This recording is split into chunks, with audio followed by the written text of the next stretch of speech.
Hello everyone, welcome to another video of the journey to high stakes. In this video we're going to be looking at how the week has gone, how we're doing overall now, and some hands from the week with in-depth analysis with the use of PioSolver.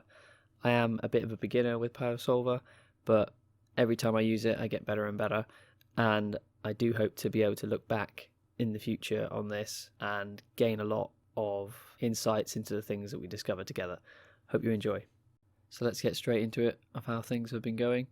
The truth is, they've been going pretty awfully.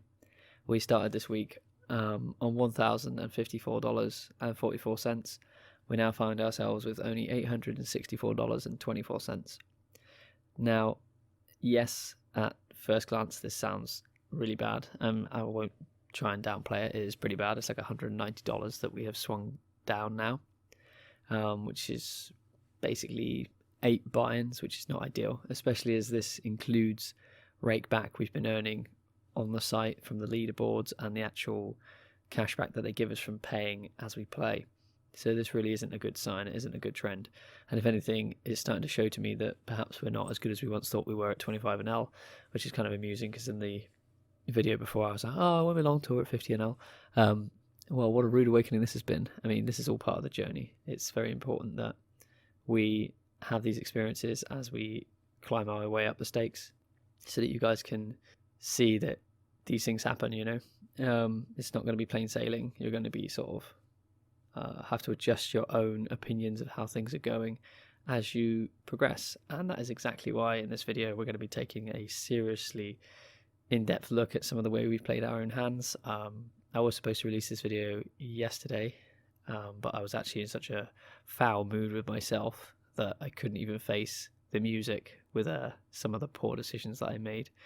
And that's all part of it as well. It's all part of the journey that you guys get to see that things aren't always plain sailing, that you will make these mistakes, and they are part of the process. You have to understand that you are human. You are going to get emotional in certain spots and you are going to do things you're going to later regret. But they're only mistakes in my eyes if you do them and you don't learn from them. That's when they're a mistake, if you then go and do them again and again and again.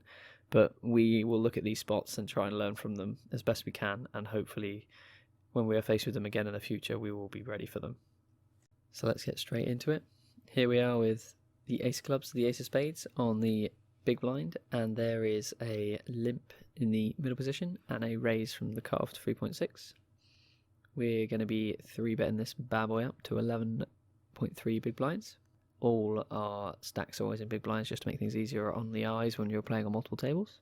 I do hope that you guys appreciate the live footage. You'll obviously see my mouse flying around the screen. Hopefully that's not too distracting. We do go for the 3-bet, and Enter the Void does call us. We're obviously out of position being in the big blind versus the cutoff. And here we go for a 30% C-bet. I have been trying to simplify my C-bet strategy because I have been playing with Pio quite a bit, and I've started to realise that I sort of have too many bet sizes. I'll sort of like click the 30% and I'll sort of scroll around my bet sizing, and I've always sort of wondered why I'm doing that and whether people could read into it, because it's clearly influenced by the texture of the board and my own hand strength. I mean, why else would I click 30% and sometimes scroll it down and sometimes scroll it up slightly more? It has to be influenced by the environment in which I'm playing, so there has to be some form of tells that are coming off of that, which is not good. So I've actually started to try now and just have 2 bet sizes on the flop. That's either 30 or 70, with the look to essentially have it quite clear in my own head that this is going to be small, this is going to be big, and there's a clear distinction between the two, as opposed to having like 30, 50, 70, you know what I mean? Because I feel like I'll just end up leaning towards the 50 too much and then not really getting anywhere with that. So anyway, we do go for the 30% here, which then sees this sort of kind of tiny re-raise out of Enter the Void, and at this point I decide to just call here. I'm not a fan of it because I sort of block a huge amount of his hands that he could be doing this with. So maybe he does this with nut flush draws, which is obviously not great to be holding the ace of spades. If anything, we want him to have that, which is always a weird one, because like you'll always find yourself with blockers going, oh well, I kind of want to have that blocker because that means he can't have this, but then at the same time, if you've got that, then it means they can't have it. So if I've got the ace of spades here. It means he can't have ace 3, he can't have ace 4, he can't have ace 5. All these combinations of the ace x of spades he no longer can have, which is not ideal for me. So anyway, we decide to call and check on the turn to see what happens. After a long pause, he does decide to check the turn back to me, and here I'm sort of stuck in this weird spot where I'm not quite too sure on what to do, in that I don't really like the idea of checking, because I feel like he can have quite a few hands now that will just check behind that I could potentially miss out on some value from. He could easily have like tens, jacks, queens, those sort of hands that I feel like I should be getting some more money from, that I think he is a good reg that will check them behind and I'll miss out on some value. So this was my thought process in going into this river card as to what I intended on doing.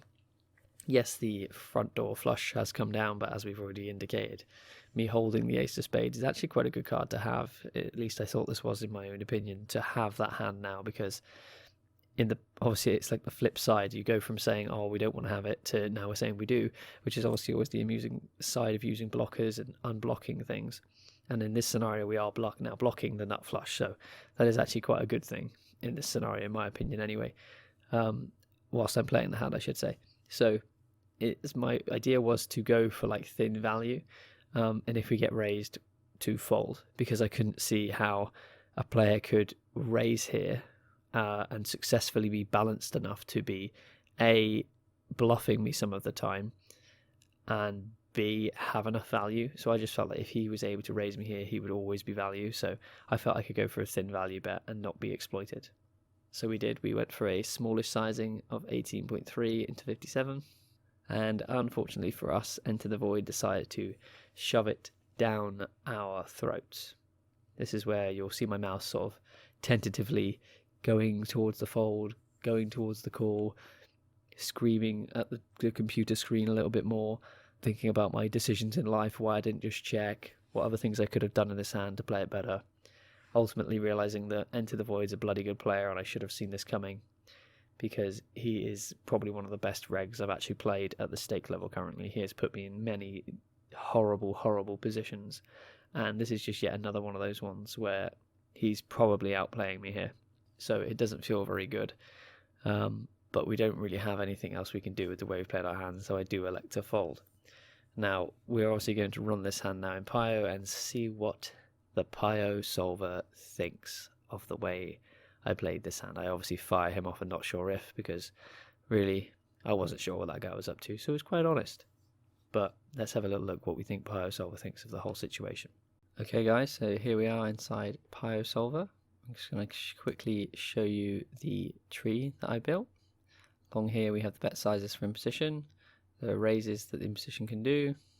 Also we have the bet sizes that out of position can do, and any donks they would like to do on the turn and the river, as well as if they potentially want to go for like a shove re-raise or whatever they choose to go for out of position, maybe a check jam or whatever, they can also go for one of those. This is the out of position range that I've gone for. It is not a range that I'm currently trying to adopt. So to explain, this is actually the range that I feel personally I would do in this scenario. That doesn't necessarily mean it is correct in terms of what I am studying at the moment. So I still feel that at this current point in time, I'm not still raising what I should be correctly, but this is what I feel I probably am raising with, if that makes sense. This, on the other hand, is the imposition player, which is taken from a chart that I currently am trying to adopt into my game. So I'm assuming that this regular is actually playing pretty perfectly in terms of what I believe is the correct opening and calling range, I should say. So obviously it takes out things that he'd be 4-betting with. So he was 4-betting with aces, ace-king suited, half the time with ace-king off, half the time with ace-queen. You can see how, basically I won't go on any further, you can understand what I'm up to here. So yeah, we come down to this 8 of clubs, 7 of spades, 2 of spades. The pot's 240 when we get there, and the effective stack size is 887. Basically everything's been times by 10 that you saw previously in the hand before cutting to this. So inside Pio, you basically get this tree that you can click your way through to work out what's going on. Straight off the bat, you can see that it's trying to use and balance itself into what it believes is the best strategy. in other words, the GTO strategy, the game theory optimal strategy. And straight away we get a huge amount of learning from this, in that the sizing I chose, which was the 30%, is only used 4.73% of the time. So that's a really big indicator that I've chosen the incorrect sizing here, and a huge learning point for us. So basically on this 8-7-2, 2 spades, 1 club, we should be going for the bigger sizing, and essentially just dump doing the small size. Just never do it. Don't try and actually put that into a game. Just use the bigger sizing. I will of course be running this simulation a couple more times, and I know I said in another video that I will do summaries, and that is exactly what I'll do. I'm going to document all the sort of findings I get from GTO, and just try and package it in a way that people can understand, rather than just being loads of numbers across the screen, which is really difficult to comprehend and really build a strategy around. So that's my idea, is to kind of understand how the system is doing things, why it does things certain ways, and discover the patterns. And from that, I'm going to try and build my own strategy. And that starts with having defined betting ranges, as I said, try to make things as uniform as possible throughout my own game, so that I can then directly apply any strategies that I discover that I want to use myself. So in this scenario, it's probably like a 50-50 once we balance across the shove. I was just curious what it would do, what it liked about shoving, and it doesn't like shoving on the flop. So we're going to go for 70% or a check most of the time. And if we click on strategy, we can, of course, see how it decides to balance this range. So the darker color is the 70%, the lighter color is the third, which you can see it's not using very often. Yeah, so let's go through it then. So essentially this is our hand there in the bottom left. You can see, let me just try and fix this in place. You can see how it's basically shoving 1% of the time, which we can just completely ignore. 51% of the time it's going for the 70% bet, 5% of the time it's going for the small, and basically 43% of the time it's going for a check. But across the whole range, you can see it's all pretty similar with the actual aces. What it's doing is basically just doing an exact same strategy for all of its aces at this point. It's clearly quite happy to just check them. It doesn't feel that they need all that much protection against the villain, and it also wants to protect its checking range, so it's obviously allowing some of its aces through. I'd say maybe about, as you can see from these numbers, it's probably like about a third of these it's actually choosing to check, which is cool. The kings, on the other hand, it is betting them a lot stronger. As you can see, it cares more about if it doesn't have a spade, it likes to bet more, which makes sense, because obviously we can't protect ourselves as well from a spade coming down. So we want to bet those a bit more. You get the idea. Pretty similar to the aces, the tens, the nines, and the eights is quite interesting. So the eights, obviously that being a set, so this is all the overpairs, nines through to aces, and the eights are actually our only set that we can have because of the range we've set for ourselves. So the eights is the only one, and it's actually quite interesting how it is checking most of them. You could say probably 2/3 of the time it's checking with the eights. Yeah, basically get a good idea here. In terms of bluffing, so I'd say, that's our sort of value range that's betting, so now we'll have a look how it balances that with bluffing. You can see the flush draws, and very interesting, keep your eye on the clubs as well, so the back doors.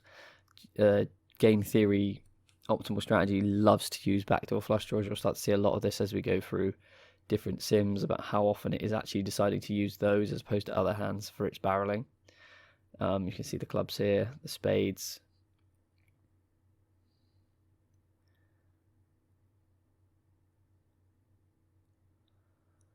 Not 100% sure why it loves the king queen of clubs so much, why it loves to be barreling that particular combo. I've looked at it for quite a bit, and I actually can't work out why that particular hand is so barrel happy as opposed to some of the others.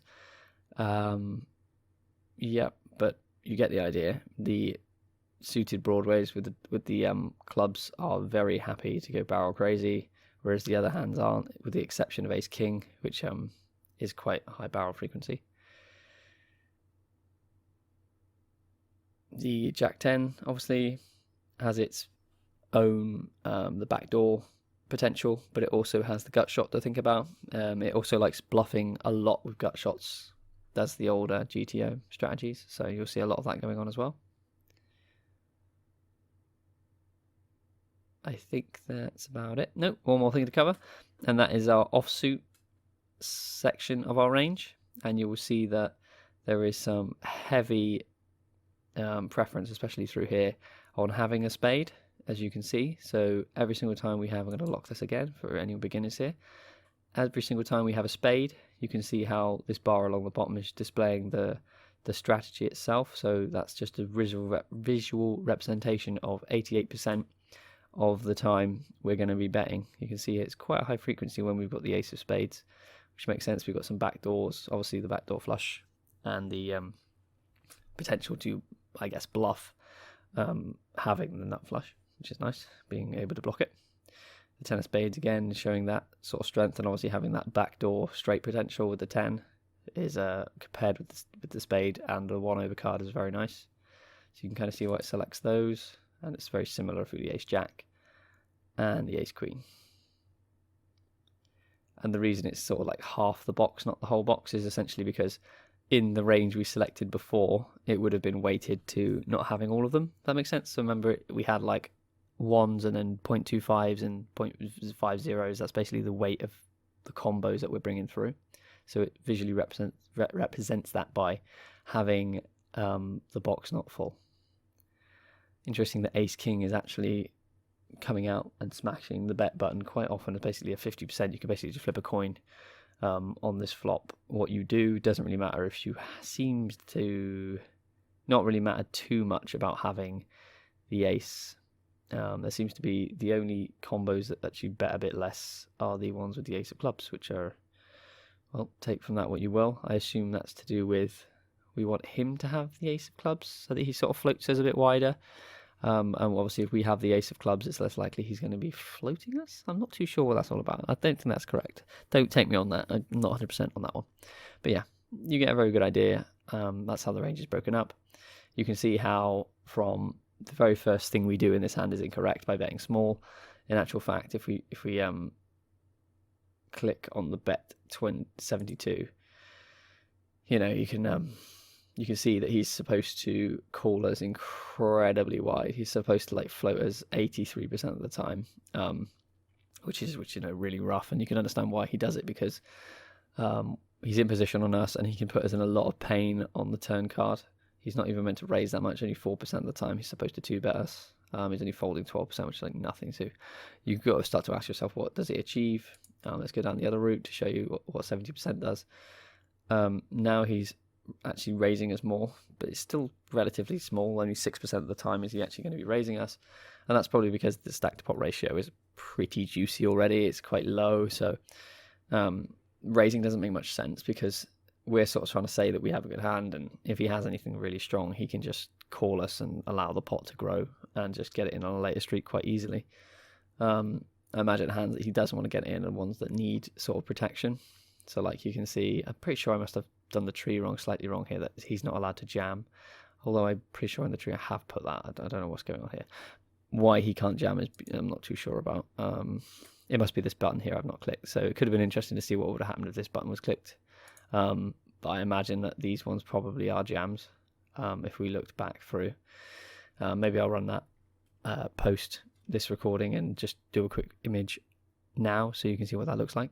So as you can see from the image, the hands we were just discussing are in fact jams. It doesn't really like going for that small re-raise, which is my mistake. The way I ran the simulation previously makes a lot more sense for it to want to go for jams in those spots.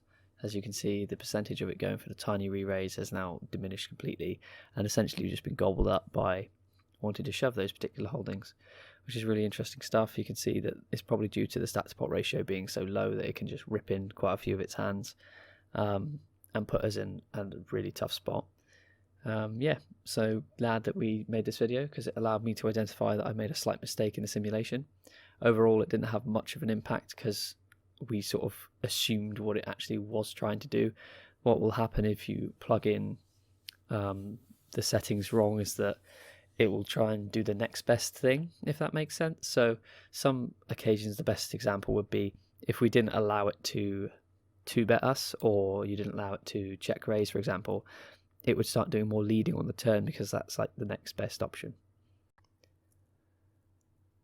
But anyway, okay, so the hands that seem to be raising are the ones that need the most protection, and obviously he's just got lots of floats with like middle pair and other holdings like that. His nut flush draws as well, very interestingly, that his actual nut flush draw hands don't do that much raising this sort of split. So his like low ace suited cards, the ace nines, the ace fives, the ace fours, some of them are raising, and then a lot of the others are all calling, as you can see. So that's probably just to balance himself, make sure he has enough nut flush draws coming through. So if the spade hits, he always can have the nut flush, but you could also potentially be bluffing with it. So he wants to be balanced. But yeah, I think that, you know, we can keep going down the tree and keep seeing different things. But the main thing to take from this, having done quite a lot of analysis on the hand myself, was that, you know, our bet size was just way off. And if we do go down the tree of what we did, so we did a call, he did a small raise, but we'll do this one. You can sort of see how our range just is so ridiculously small down this route of the tree, because essentially our own strategy took very few hands that it would bet a 30% with. So when you look across this section here, you can see we've only got Range Explorer. You can see we've only got 6 combos of hands, which is just absolutely ludicrous. Like, it's just so into the minutiae at this point that you can't really read into any of it, because essentially GTO is saying, bro, you've already gone down the wrong side of the tree. I don't know where you're going, but you're going down a dark place, you know? So we could like then look and go, oh, okay, well, I guess we got that right because we bet 30%, then we got raised. We're supposed to call here with ace. If you look in the bottom left corner, bottom right corner, bottom left of the chart, you can see that we're supposed to call. So we could click call. Then we could put the 9 of clubs down, which is what came down. Then we could have a little look, and it says we're supposed to check, so we check. You know, we could keep doing this till the cows come home. Then he checks, and it's the 9 of spades. And then you can see what we're supposed to do with our holdings at this stage. But you sort of get the idea that at this point it's pretty irrelevant, because look how many combos we've got now. We've got 1.6 combos left, which is just ludicrous. You can't even like get down to that level. You know what I mean? It's just not possible. So it's very important when you're using this tool to sort of learn where, okay, that's a good point to start. We can't really dive any deeper into that. So the key takeaways from this hand are that we should have bet 70% or just checked with the holding that we had. So yeah, that's the end of the video, guys. I really hope you enjoyed this. It does take me a fair amount of time to create these videos for you, but I do really enjoy it, so it's all worth it in the end. I also learned a great deal whilst making them about mistakes I could have potentially made whilst building my trees. So thank you for that. If you have any suggestions about how to better the production of these videos, how you think I should lay them out, I will be really appreciative of any of that feedback that you can give me. It will really help me out and hopefully improve your viewing experience. So thanks for hanging out, guys. Thanks for watching. Please like and subscribe. It will help me out tremendously. And share to your friends that you think will find this useful.